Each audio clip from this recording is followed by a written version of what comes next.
Listening to the Weather Junkies. Oh boy. Large wedge tornado coming up into Tuscaloosa. A winter storm warning is in effect for our area. So we can expect at least another 2 to 4 inches overnight. Then that snow. The National Weather Service in Huntsville has issued a tornado warning. 14 to 22 inches of snow! Good evening, everyone. Welcome to another edition of the Weather Junkies. I'm your host, Dakota Smith, coming to you from Loveland, Colorado. Tyler cannot be with us tonight. He's actually working for the Little League World Series tonight. We'll talk about that in a second. But the weather in Colorado this evening is really rainy. It's been rainy for a while now. We're in this monsoonal type of pattern, and the ground is soft. You know, normally in the summer, the ground's pretty dry and hard until we get into this pattern where it's raining in some form. We actually had a severe thunderstorm go through Fort Collins earlier today, dropped some pea size to inch in diameter hail. Haven't seen any damage pictures from that, luckily. Also an active severe weather day across parts of the Great Plains. I saw some severe weather in Kansas. Particularly, there was a big hailstorm in Kansas. There was a lot of damage pictures from that. I think they had really big hail. Not sure exact size, probably golf ball size hail at the least.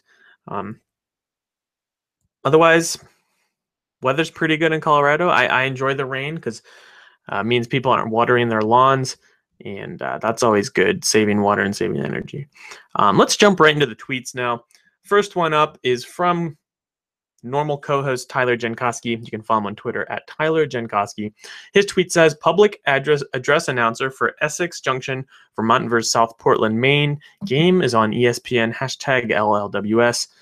He's out there with the Eastern Little League World Series. So Tyler does that every year. It's one of his favorite times of the year. I think that between that and college football season, are rivals for his favorite time of the year. So best of luck, Tyler, and we'll be happy to have you back here in a week. Our next tweet comes from the Capital Weather Gang. They're a DC-based weather blog. They mainly focus on DC weather, but sometimes focus on national weather as well. Their tweet says, a way too early look at the cloud forecast for the this was tweeted on August 1st, which is a whopping 20 days away from the eclipse. They have the main portion of the forecast is just one big map that highlights regions. So for instance, they have one kind of region that's basically just the Midwest, northern part of the country, Canada border, Great Lakes area. Huge region. They have showers possible. They also have looks good in other places in the south, Texas, across the Northeast. Morning clouds along the West Coast. They note that their confidence is very low, and they say the eclipse is too far away to get a good forecast. But some of the forecast models they use to predict the weather go out several weeks, and at this point they cover the day of the eclipse. I'd argue that this forecast doesn't mean anything. I think it's such of low confidence that it's really not that useful. Because let's look at the forecast from today, August 9th, that they did. Same format for the same day. And it's completely different. Basically, where they had showers possible, a huge giant area for showers possible. Most of it looks good now, looks clear. In the southeast, there's a narrow band that says looks okay that goes into the northeast. That band's a lot smaller than it was before. Afternoon thunderstorms in the south, AM fog on the west coast. It changed so much that a big portion. Yeah, they had a big portion of the path of totality for the eclipse in showers possible, and now it says looks clear. I don't know. I still think. I even think. What are we? Like 11 days out. I still think it's probably too early to be doing these types of forecasts, especially since some of it's going to come down to small scale stuff. Unless there's a big synoptic storm system or big ridge across the country that's clear. A lot of it's going to come down to, are you in an area with convection that is covering the sun for you, and that's going to be a day of forecast. And the best forecast you can give to that is a chance of thunderstorms even the day before. We have some high resolution models like the HRRR that can identify cells. It's still not amazing doing that. So yeah, I don't think their forecast was that useful. But if you can put out a forecast, you're probably gonna, especially if it's gonna get viewed a lot. But anyways, I'll get off my soapbox for that one. Let me know what you think about that. If you think a forecast 20 days out for clouds, for local clouds, is a good idea. That's kind of a rhetorical question. Anyways, let's go to our next tweet here from Dennis Mercereau at WeatherDam. Twitter at WXDam. Dennis is a freelance writer. He's written for Gawker. In the past, he had a weather blog called The Vane. And he's also written for Forbes. And he has an awesome website, dennismercereau.com, where he talks about weather. He hasn't posted very much in of recent, but I'm hoping he posts more because the stuff he writes is some of the best weather writing you will see. And so he tweeted out a link that in the tweet it just said "Weather Matters," period. And then he attached a link to this blog post that was titled "Weather Matters." And he talks about the importance of covering weather in a written format or in print. Mainly he's talking about online. And he discusses how climate change has become seemingly more popular when it comes to journalists and bloggers covering it. And he mentions that there are a lot of reasons for that, a lot of good reasons, some bad reasons. Weather is a tough thing to cover, I think, and I think he talks about that a little bit in his blog post here. But he also mentions that people like reading about weather, and that it's important. I'd argue that weather is as important to cover as climate change is. I know a lot of people probably don't agree with that, but weather affects us every single day, and we got to talk about it. We got to learn about it. We got to know about it, and he mentions the Weather Channel is getting better about writing weather in kind of a personal way. He also mentions the Capitol Weather Gang has been doing the same for more than a decade. I know I just kind of criticized them a little bit, but the Capitol Weather Gang is one of their blogs out there. So he's definitely right about that. So there are people doing it, but his blog is kind of a plea to do it more, for more places to do it more, and in a useful and effective way. So Dennis, I think you're the person to do that, if I'm going to be honest. So again, well done, Dennis. You write very well when it comes to this matter. So I hope to see more posts from you in the future. Next tweet is from Ricky Matthews. He's an on-air meteorologist. You can follow him on Twitter at WXRJM. His tweet says, Dr. P. Marsh, Dr. Patrick Marsh of the Storm Prediction Center, joins us tonight on Carolina Weather Group. That podcast actually aired last week, and it was an awesome interview, awesome podcast with Patrick Marsh of the Storm Prediction Center. Go ahead and listen to that if you have the time. Really good interview about kind of the inside workings of the Storm Prediction Center and what we can expect for them in the future. Final tweet here is a shameless plug. It's from our account, the WX Junkies on Twitter. It says, we're still looking for a few more replies to our survey. If you have 30 seconds, help us out. Thanks. So we're just trying to get a feel for our audience. What background you have, did you are in the weather. So if you have a second, go to our Twitter. You don't have to have a Twitter account to do it. It takes 30 seconds. Go to twitter.com/thewxjunkies, and the pinned tweet on our profile will be a Google survey. Literally takes 30 seconds. It's like 5 or 6 questions, and we'd really, really appreciate it. It's anonymous. I'd shout out, but it's super anonymous, so we'll give you an anonymous shout out if that means anything. Yeah, we'd really appreciate it. So that'll do it for trending in the Weatherverse this week.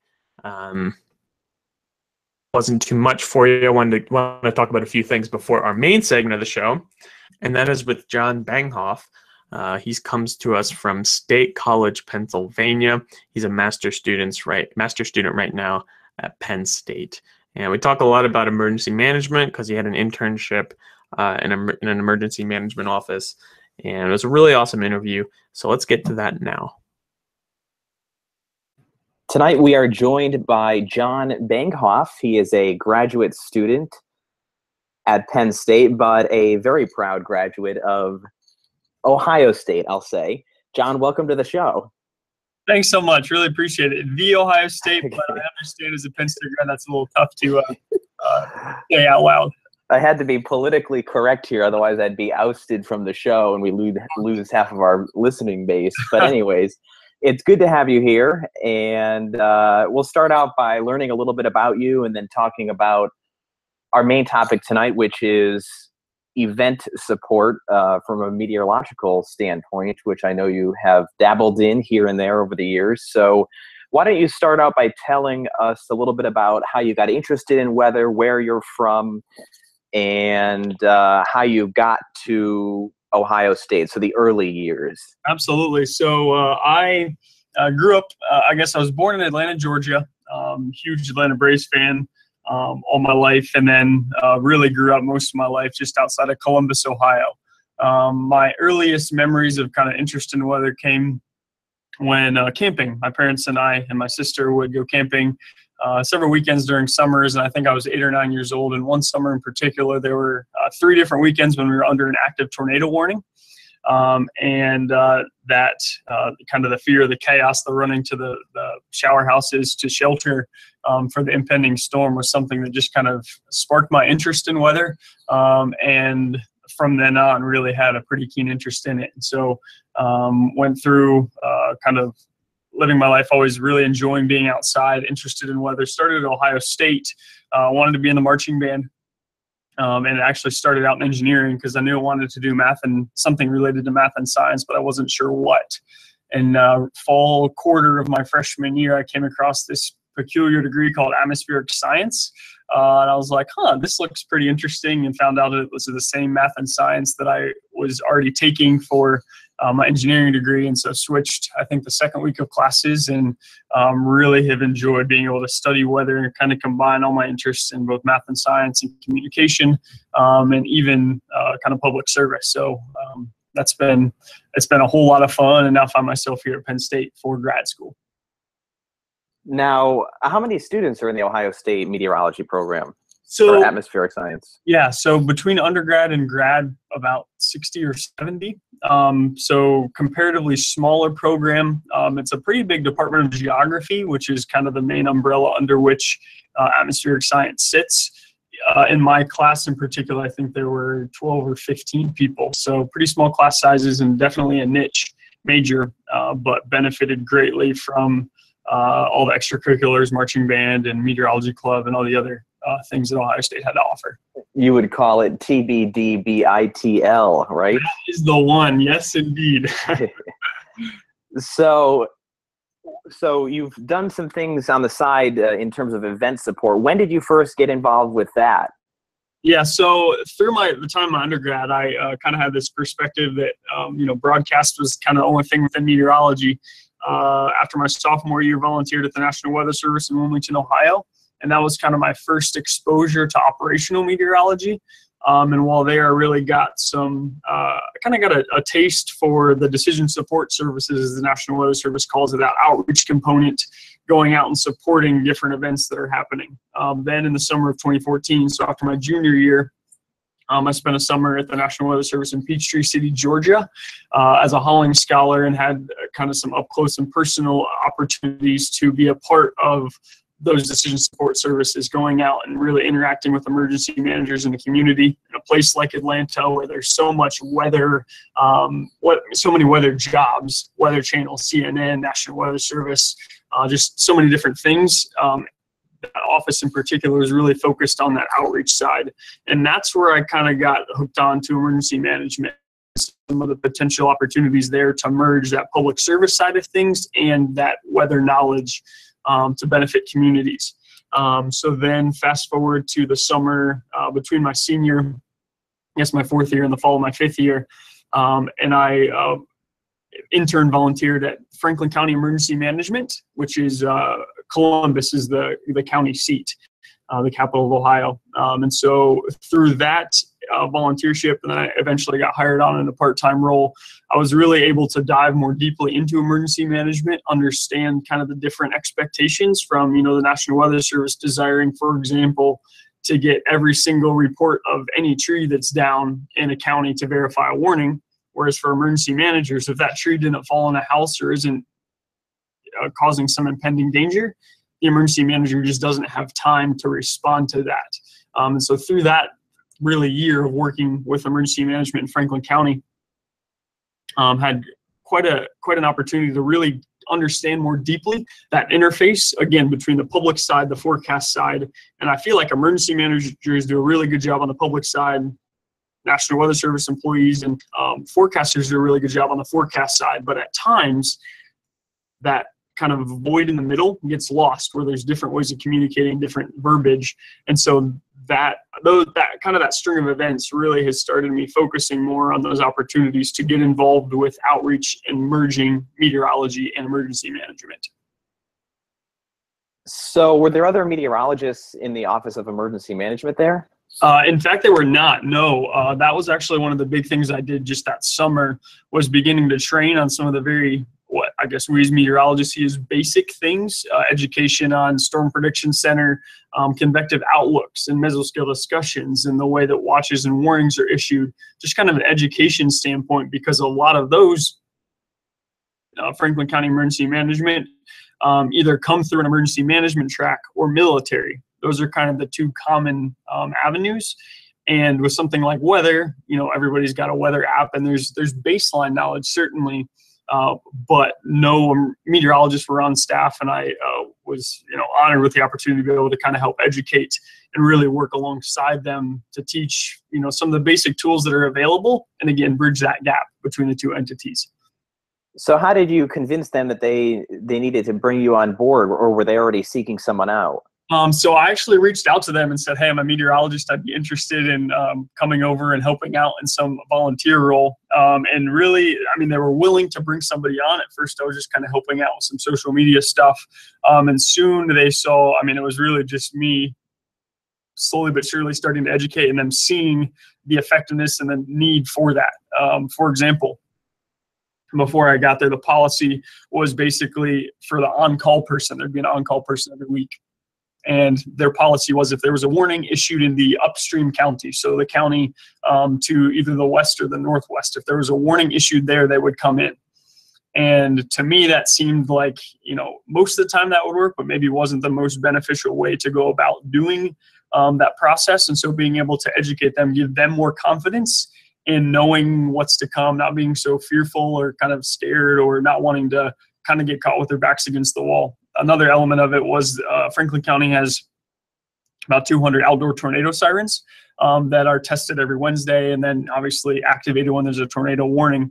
And I think my knowledge, just being able to educate a little bit more on the process by which watches are issued and warnings are issued, again, just the educational standpoint, I think brought a lot of comfort and peace and made their lives a little bit easier which ultimately I believe was the reason that they were interested in kind of keeping me around, and it was a mutually beneficial experience. That makes sense. So you departed, and they were presumably better off meteorologically speaking. Do you know if other emergency management groups in the area in central Ohio, how they stack up in terms of interfacing with the meteorologists? Do any of them have similar positions, or I guess my question is, I'm not sure of the consistency of these emergency management operations across the country. I'm not even too familiar back in Connecticut. So how was it? Did you ever talk with other neighboring offices? For sure. So emergency management is certainly a mixed bag. And in Franklin County, in Ohio, there are, I believe, 10 or 11 either full or part-time staffers within the emergency management agency. And I would say that is certainly the exception to the rule. In general, with talking with other emergency managers around Ohio, even other emergency managers in Georgia when I worked down there, the more common thing is that it's either a one-man band in which there's one person who's the emergency management agency, or you have situations even where a fire chief or a police chief or somebody works a full-time job and they're kind of the part-time emergency manager because of their position. And so because of that, I think something that the emergency management world faces at this point is just a lack of time. And I think because of the resources and the amount of time and energy that Franklin County Emergency Management has at their disposal, they're definitely ahead of the ballgame in terms of being able to bring on somebody like myself or bring on other meteorologists. So as far as Ohio is concerned, especially at the local or the county level, there are not many emergency managers / meteorologists working together. Now, from a kind of national perspective, you do have a lot of states that do have emergency management agencies which hire meteorologists. Florida, North Carolina, meteorologists on staff full-time. Now, those tend to be in kind of coastal areas more prone to hurricanes. And I think slowly but surely different states are getting on board with that. I know Pennsylvania has a full-time meteorologist working for Pennsylvania Emergency Management Agency. But in general, again, because of staffing issues and even funding issues, it is pretty uncommon, I would say, for a majority of emergency management agencies to have much more than one person, let alone somebody who with any sort of meteorology knowledge. And to that end, I think that's where the National Weather Service is starting to head with these decision support services, trying to team up with other government agencies to provide weather support and to collaborate to kind of meet needs across agencies. So from what I can tell, you were working in an area that has tornado sirens pretty widespread throughout the area. I guess what are some of tornado sirens, and what was some of the work that you did with them during your time there? Absolutely. That was a great question. I think something that's often debated. So tornado sirens, especially in Franklin County, are a very important thing. People come to expect them every Wednesday at noon. You expect to hear, and if you don't, there are people that tend to be a little shocked and know something's up. Certainly, as you mentioned, there are pros and cons. I would say the pros are it is a reliable source of getting that message out there. Cell phones can die, which is a lot of what people use. In the worst case scenario, when the power grid may be off the map, that is going to be a reliable method by which the message of a tornado warning can get out. And again, I think people are well trained to some extent to expect that, and when the tornado sirens go off, they know it's serious. Now, some of the cons, certainly the cry wolf effect, given especially the fact that Franklin County tests sirens every Wednesday at noon. People have, I think, to some extent become numb potentially to the fact that the sirens are going off. Another thing across really the country, not just in Columbus, but there have been plenty of studies done that when the tornado sirens go off, people are not immediately going to their basement as meteorologists and emergency managers would maybe hope them to do. Instead, people will look at their phones and verify that there is in fact a tornado warning. They'll turn on the TV to check with their local meteorologist. I'm guilty of this as well. At times, you want to look outside and see what's going on if it's really as bad as what you expect it to be. And so I think to that end, that's certainly a conversation that bears continuing, is how effective are these outdoor warning sirens in an age where where in the communities where they're at, people do become somewhat numb to them. I think it's also to some extent an age conversation. To me, it seems like younger people are more on their phones and they don't necessarily rely on anything that's going on outside. They're going to get the notification on their phone in one, if not 5 to even more ways than that. So certainly is I wouldn't say controversial, but something that bears continuing conversation. And I think they're effective in Columbus to some extent. Now transitioning into some of the work that I did there, it was a great office, a great opportunity to be able to work with them. And because of the large network of tornado sirens available, or I guess spread out around the county, almost 200 in total, one of the projects I worked on through the end of the summer and then when I was hired on part-time was implementing a project to distribute indoor warning systems to different businesses and manufacturers in indoor locations across the county. Because the idea was that even if the outdoor warnings are sounded, people who are inside, big manufacturing plants, even large outdoor sports venues may not hear them. And so I was able to be a part of, we applied for a grant to get 40 of these kind of handheld weather radios to some extent, that have a little more capabilities, but we've now implemented those at some of the larger businesses and companies around the area to try to reach more people, given that not everybody's going to be outside, not everybody's going to be able to hear the outdoor sirens. And work has continued to kind of expand that. And as far as I know, the intent is to distribute a few dozen more over the course of the next couple of years. That's really cool. One thing that to me, and you said that there could be an age gap or a divide when it comes to sirens and their effectiveness. In other words, older people might rely on them more than millennials. Yeah. So yes, highly controversial. I think of it somewhat in the same way as actually some research I've done here with no weather radios. I think it's one of those things where for people who have been used to this for a long, long time, that's how they've always gotten their weather information. It sounds like we're having a conversation about media. Well, that is also true as well. That's kind of the reality of where things are. And I know you've seen it, Tyler, just in the way that, it's a constant battle. You've got people who have always done it this way and they very much enjoy and rely on that. And then younger people who have devices in their hands now and are much more kind of have short attention spans, I would say, to some extent. There's much more desire to get things in a little bit different way. And there is this battle going on. Certainly within the emergency management community of what's the most effective way to get that message out.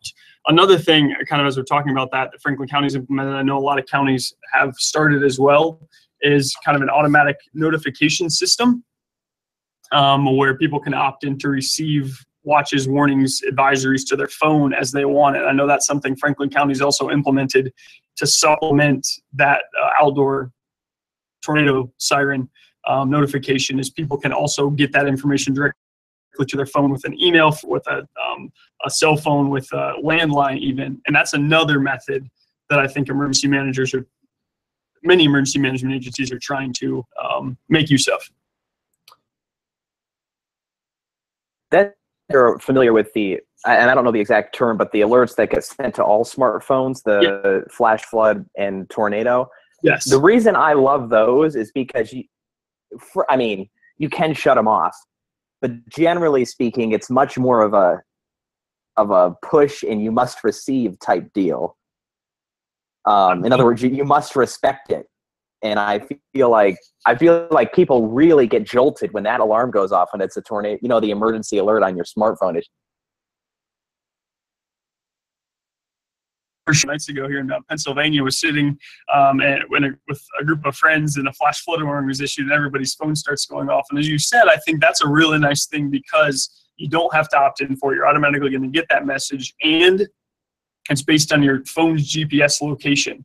And so, that doesn't have that location specification, where something like the opt-in for emergency management agency, you're opting in for a specific location. If you're out of town, you're not going to get the notification for where you need to. But those emergency alert systems, that EAS, as they in that everybody pretty much is going to get it if you have a smartphone. And it also jolts you certainly into, oh, shoot, something's happening. I really need to respond to this in an effective manner. And the only other quick point I'll add before we go too far off topic is that one says, but an app that you download, if you have push alerts, it's not foolproof. And I feel like this is something that's been talked about before, but I can think of examples where I have an app that's supposed to send me a push, or like, even an email. Like if you have an email on push and you don't get the email until 5 minutes later, like something was up. For like, sure. That can't happen with a tornado warning. Or if an app gets updated, I know sometimes you got to turn back on notifications, et cetera. So yeah, that EAS process is really, really nice and fairly foolproof, I would say. And I noticed that you all did some work with lightning detection systems. And I've heard this to be a sort of controversial topic, because I was talking to a resident of Naples, Florida, and they were telling me how they installed this lightning detector after someone died at the beach, and they put all this money into it, and they're like, now we have a lightning detector when lightning's gonna strike and no one will die. But in reality, this person I was talking to, kind of a waste of money, where you can just get the radar data, which can be, I'm actually not sure what the accuracy differences are, but to me it would seem you could use radar to keep people out of harm's way. So I'm curious what your take is on that. Yeah, so first let me just kind of give some background on that project in particular. So there was a situation, I guess in the spring of 2015, when there was a resident of Columbus who was hearing a siren of some sort go off, and they were convinced that it was a tornado siren being controlled by Franklin County Emergency Management. So they reached out to us. After some further investigation, we determined what they were hearing was in fact one of those lightning detection systems at a local golf course. And so it started out as just an exploration process so that the agency could know what was out there, what people might be hearing. Now, I think they are quite different sounds, but for that particular person, obviously that was something where they thought a siren was going off, and it wasn't. So it started out as just kind of an exploration process, and through reaching out to several different golf courses in Franklin County, I can't remember specifically the numbers of how many there are, but I think there's on the order of 20 or 25. And I believe there were about 10 or 12 of those that did have lightning detection systems. There was certainly a disparity just based on the amount of extra money the golf course had to purchase these things to deploy them. But I would say I'm in favor of them if a golf course can afford them. Certainly they're not at expense. One of the things that these lightning detection systems in the product is that it has an ability to give some advance notice of lightning. I agree. In a lot of my weather support, I've used radar to kind of provide guidance on when lightning is going to be approaching the area, if any lightning's happening. But I think what that doesn't necessarily do is account for pop-up thunderstorms that could happen, really quickly. And depending on how quickly your radar scans are coming in, you may end up a little bit behind that. The other thing is those kind of flashes out of the blue, as they're called, in which you're going to have a lightning bolt that can strike up to 10, 20 miles away from the actual parent thunderstorm. And so I think these lightning detection systems, they basically have a sensor on them that detects the electrical current or kind of the electrical charging in the atmosphere. And they're said to provide some advanced warning of when lightning is going to strike. Not necessarily when lightning has struck, but when the atmospheric conditions are right for lightning to occur. I can't speak for, their practicality or the amount of money that's being spent on them, but for the sake of public safety, I think they've been shown to be pretty helpful in Columbus. And when people are trained well enough to get off the golf course effectively, when these things go off, that's helpful. And for me, there's a couple courses in Columbus that don't have anything, and it's kind of a play at your own risk policy. Watch warning. They don't notify people because they feel like then people will come to expect a notification every time, and there's a liability issue. And so this dichotomy, I'd rather be on the side of let's get the lightning detection system and make sure people are safe than play at your own risk, so there's not a liability on our side. Two thoughts on what you just said. First of all, maybe I wasn't aware visual lightning detectors, because I think we all know that the robust nation networks sort of rely, I think at least, rely on other sensors. So I'm not sure what the level is of these individual lightning detectors. But the other thing I would say is really a shame where we've come to, where everyone is afraid of liability when otherwise, it's like a no-brainer. If you can put in something that's going to alert you to lightning, that someone might not do that because of one instance when you're not going to get an alert. I mean, I think it's ridiculous. I understand. It's just tough. It's a shame. But so these golf courses, they install a lightning detector that works on its own. That is correct. Yeah. So the actual the product you buy is this lightning detector, and kind of the way you mentioned earlier, these lightning mappers, the geostation, or I guess the lightning mappers that are in place across the country, those are basically they detect lightning as it occurs. I think those are intended to basically document when lightning is happening, and these lightning detection systems, their intent is more to detect when the time is right for lightning, if that makes sense. So I agree. And those, because of their accuracy, those lightning mappers are trying to get an exact location, and they require, I think, 2 or 3 different sensors to basically get a good perspective on where that thing is. Whereas these lightning detection systems, their intent is just to say, is there a chance for lightning anywhere? I don't care where it is, but within kind of I think it's like a 5 or 10 mile radius, they have an ability to detect. I don't know how accurate those are. I think that's certainly a relevant question. But I think those are a little bit too somewhat dissimilar objectives for those particular things. And then I agree to your point. It's scary to me to see, these golf courses who are more concerned with that liability issue than protecting the patrons who are enjoying a round of golf on their course. And hopefully that does not end up being something that ends up tragic in the end, as it very easily could. I mean, add a paragraph of black and white text on some form that you sign when you arrive. I don't know. Exactly, right. But it is, to wrap up this lightning subject before we move on to the sports part of the discussion, it really is amazing the difference between lightning networks. I mean, any one lightning network is not foolproof. And unfortunately, I don't think a lot of people understand that. I've looked at various ones just to compare at various points, because I do a lot of work for Little League. And on our weather graphics system at work, we have, I believe, through the weather graphics client by Sala. Is that how you say it? Yes. Yeah. But then a lot of people would say Earth Networks, Total Lightning Network is the best. And I know the Weather Service actually subscribes to that now. And I think it's great, but it's hard to access without paying a ton of money or cutting off an arm. And then there's a lightning network that's being developed by UbiMet, and there's even a few others out there, but they don't always match up. For sure. Now, what I've used is, and as we kind of segue into kind of the more on-site support, I've used lightningmaps.org. And again, I'm not really sure where that data comes from or what, but I've had pretty good success. And that shows, I think, either verified or suspected lightning strikes with a geographic location. So again, I'm not really sure where that comes from, but that is a free website where you can go anywhere in the country. And that's something I have used pretty readily as kind of my exclusive source of where lightning is, in addition to RadarScope. Yeah, RadarScope is beautiful. Yes. Now lightningmaps.org, do you know how often that updates? I think it's every couple minutes, in fact. Okay. Yes.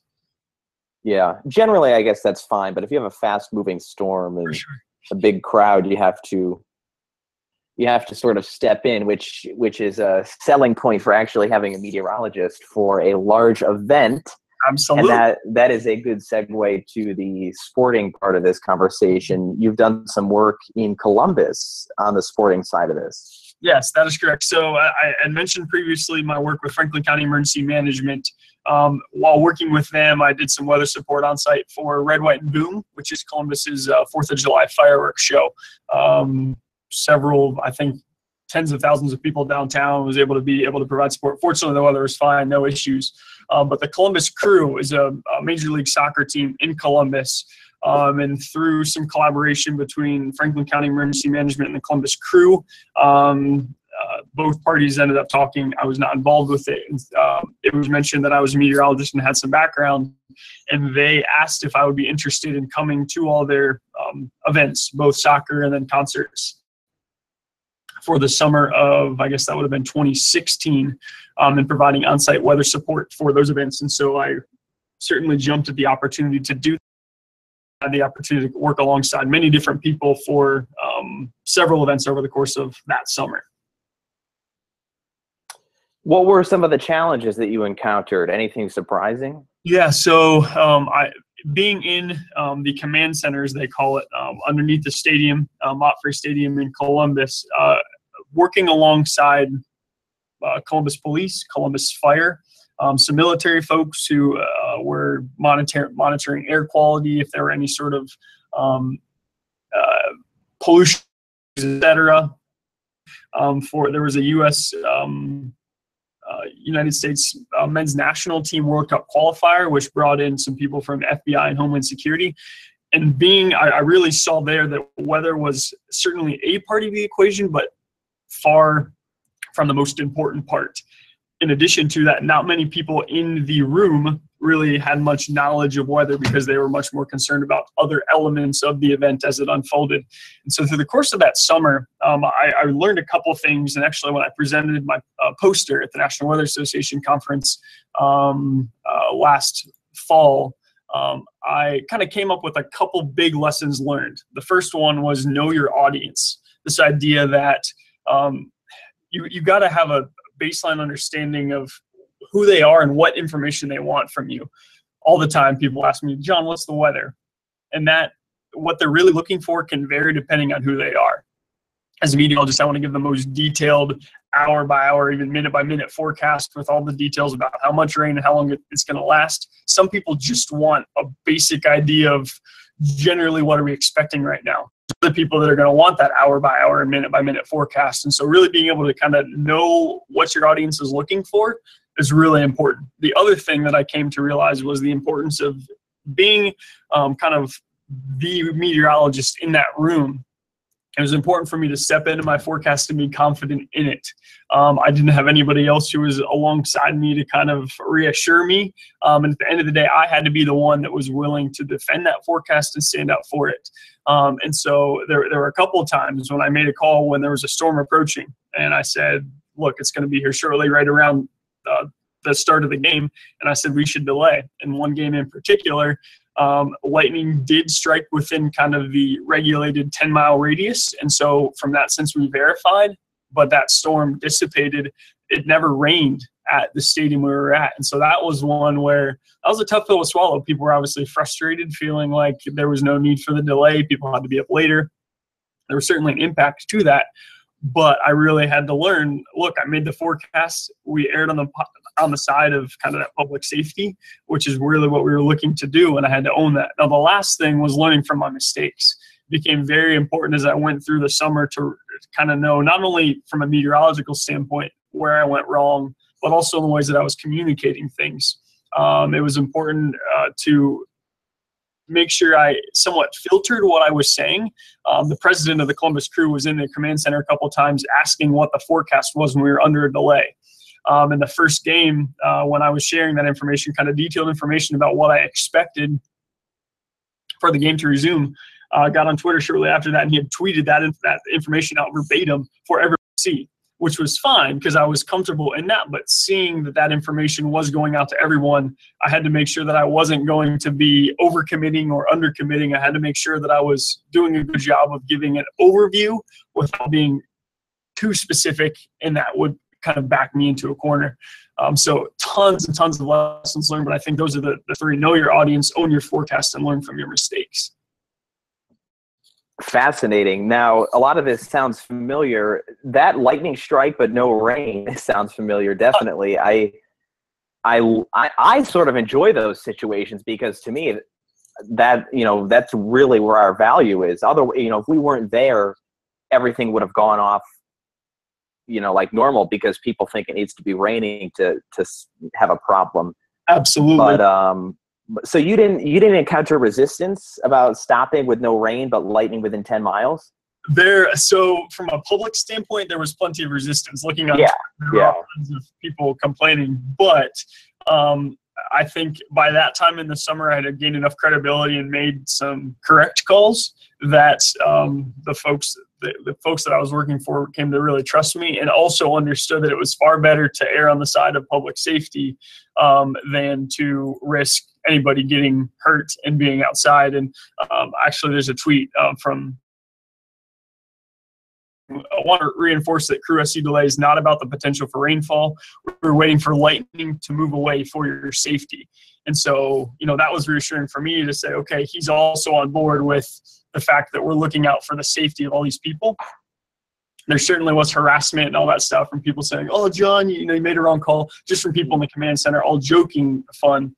But they were certainly much more willing to err on the side of that public safety element than the convenience for the people coming to watch the game. Now, was there a public address announcement about lightning? Yes. So the way that Montfort Stadium does it, I think they're trend setting to some extent in that when there's lightning within 20 miles, the idea is if it's moving towards the stadium to start preparing. The command center is communicating with all the ushers to make sure they're ready to start moving into action if the lightning then gets within 10 miles. When it gets within 10 miles, that's go time.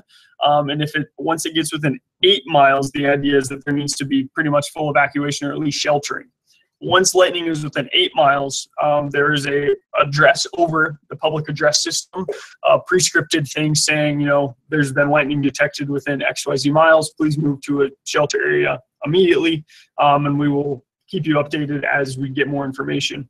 That message is also displayed on the video boards across the stadium that says something like weather warning or weather delay. And so they do a really good job of communicating with everyone. And along with that, the ushers are all helping everybody move out of their seats into a place underneath the bleachers. It's not maybe the safest place, but certainly being underneath the bleachers is far more safe than being out in the open pavilions. And elevated aluminum, area, that's not the best place to set up. It sounds like they are well ahead of most everyone else. We have a similar policy in Bristol at the Little League Regionals where we evacuate the grounds at 10 miles, a radius of 10 miles.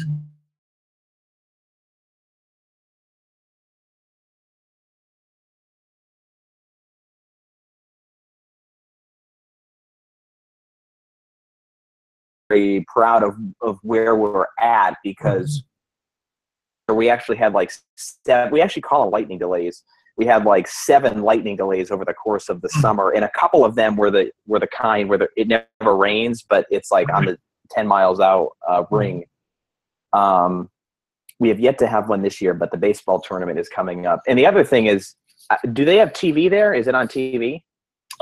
Yes, it is going towards that. I think a couple events were televised in 2016, and now they're pretty much fully televised. So TV is also another beast, because all of our games in Bristol are on ESPN, and that plays no part of our decision for safety, but it certainly is added pressure. You don't want to have a wrong call.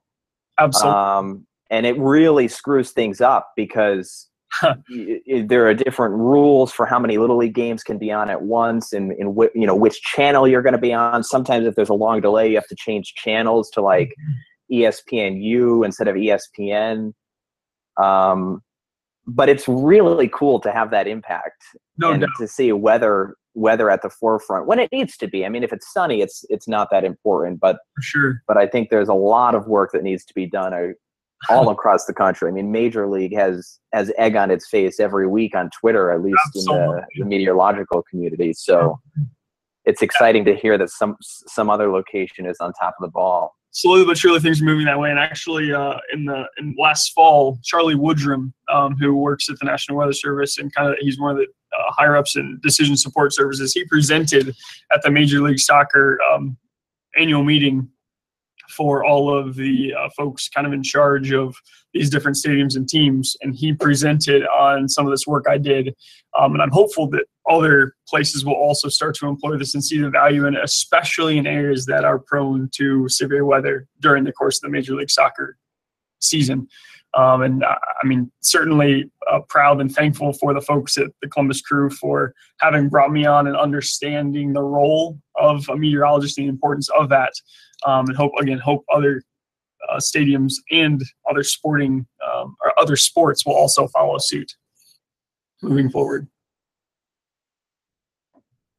So changing the subject here, John, you're currently pursuing your master's degree at Penn State. What led you to go to grad school, and what are you currently doing right now?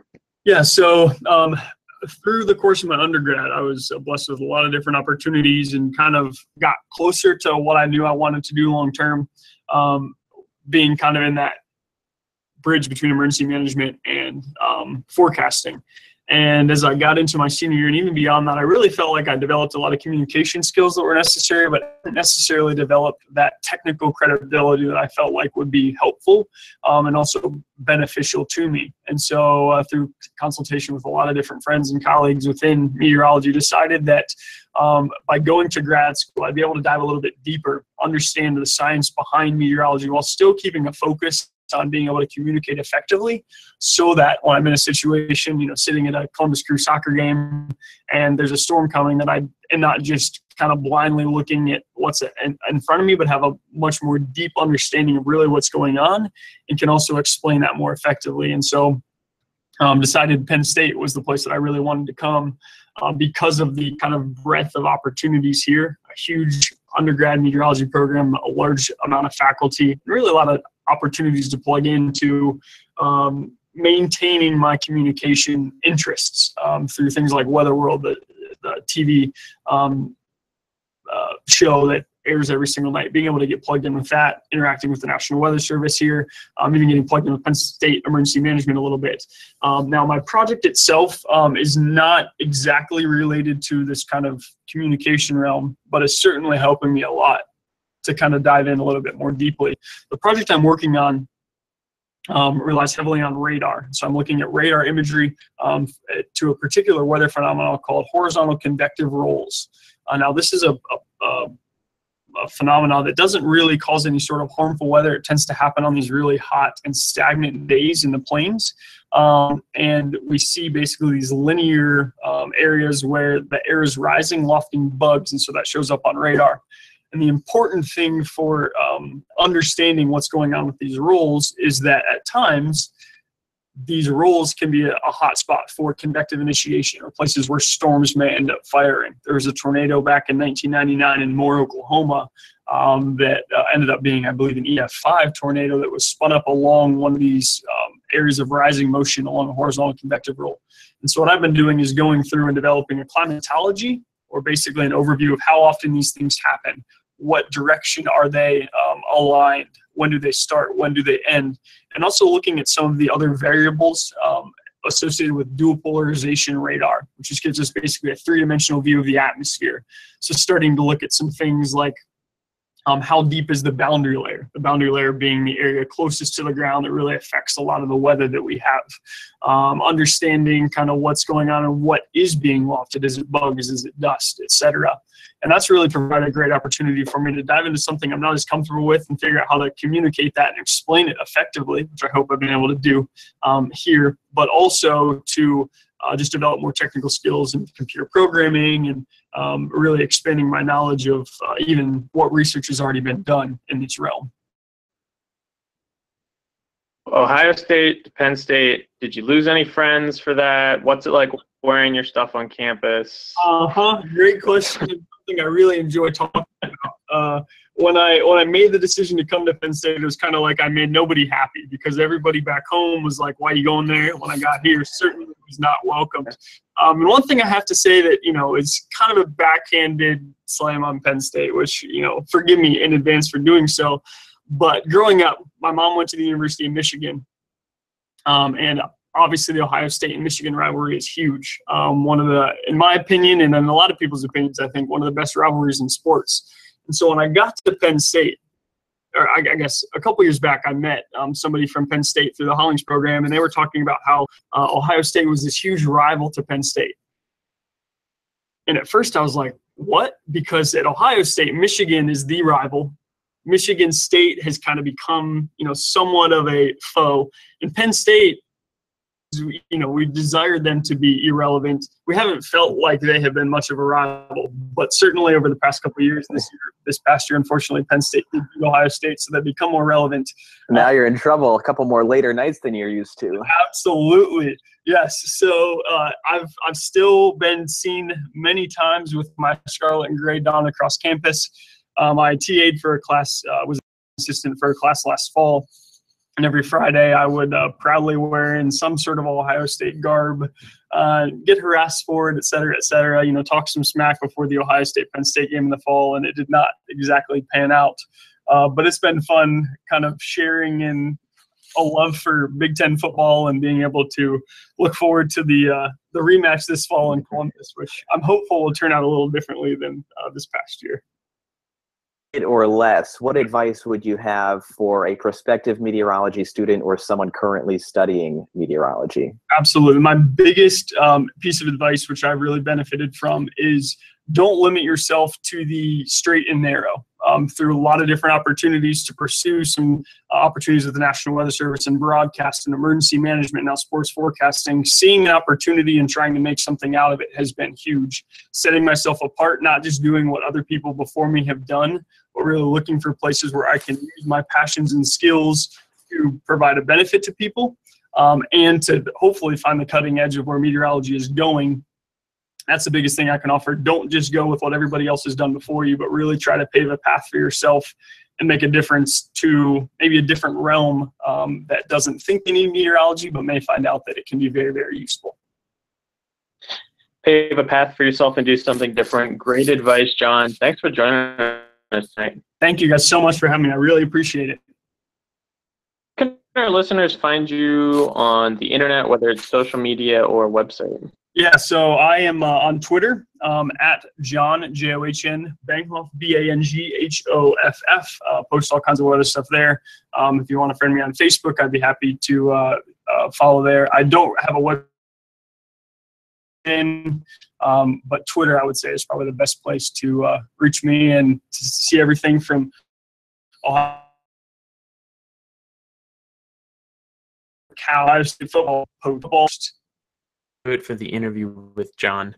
John, thanks again for doing that. That was a real review, and we really hit on a lot of key points there when it comes to meteorology and emergency management. The two fields are becoming more and more intertwined, and I think the importance of a meteorologist in an emergency management office is crucial nowadays. So thanks again, John, for doing that. But that'll do it for us tonight. If you don't follow us on Twitter, follow us at the WX Junkies. We're also on Facebook. Give us a like there. And if you're listening right now on iTunes or wherever you're listening, Stitcher, please give us a rating or review. We'd love, love, love to hear from you, and we'll give you a shout out on the show. But for Tyler, myself, and John, thanks so much for listening tonight, and we'll see you next week.